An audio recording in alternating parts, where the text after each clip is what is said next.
Bismillahirrahmanirrahim. Yang o'qim ingliz tilining 2-dars. Oldi bilan so'zliklarni o'qib tarjima qilib Pen. Qalam ya'ni siyoh qalam. Pen. Pencil. Qarindosh qalam. Pencil. Qarindosh qalam. Book. Kitob. Watch. Qo'l soati. Coat. Sirtqa kiydigan yipincha kiyim ya'ni palto desak bo'ldi. Dress. Uzun ko'ylak. Skirt. Skirt. Bu yopka. Shirt. Shirt degan bu mu ko'ylak ya'ni üstü kiydigan ko'ylak kiyim. Car. Mashina. House. Uy.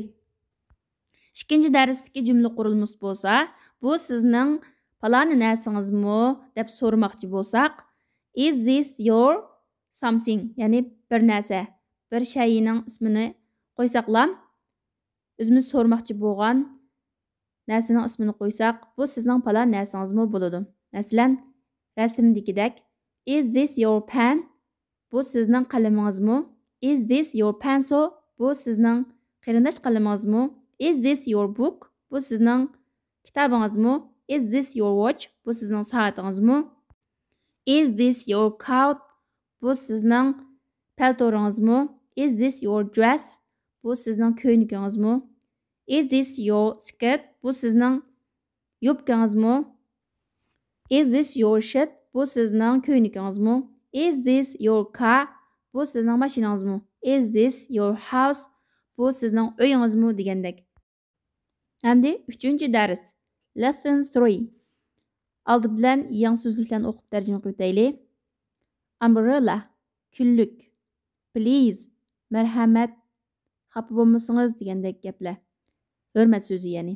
Here degan bu yer. My, mening. Ticket, bilet. Number, nomor. 5, 5. Sorry, kechiring. Sir, efendim. Cloak room, kiyim-kechak saqlaydigan amba.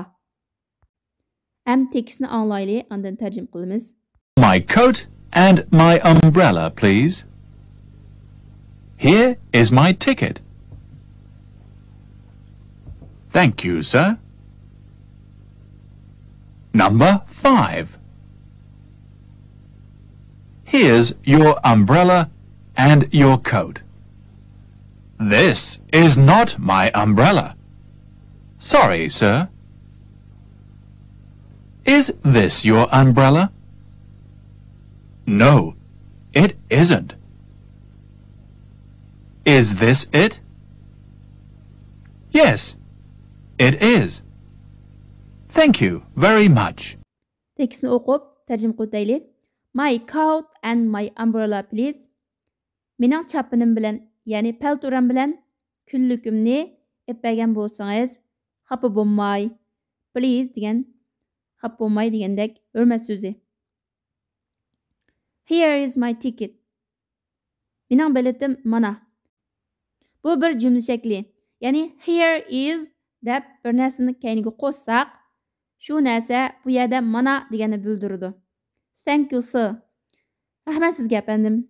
Number 5. 5 numur. Here is your umbrella and your coat. Sizning kunligingiz bilan chapiningiz, paltoringiz bu yerda mana.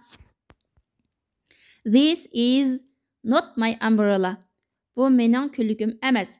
Emas demoqchi bo'lsak, this is not.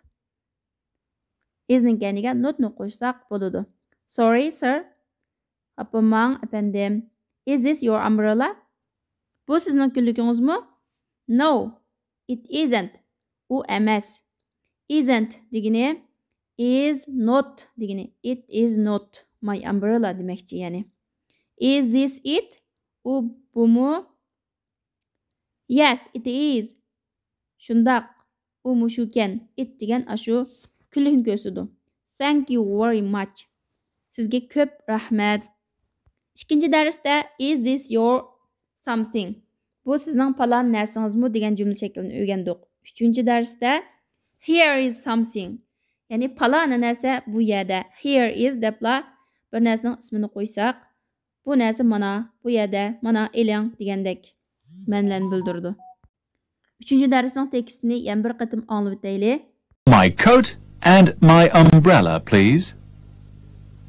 Here is my ticket. Thank you, sir. Number 5. Here's your umbrella and your coat. This is not my umbrella. Sorry, sir. Is this your umbrella? No, it isn't. Is this it? Yes, it is. Thank you very much.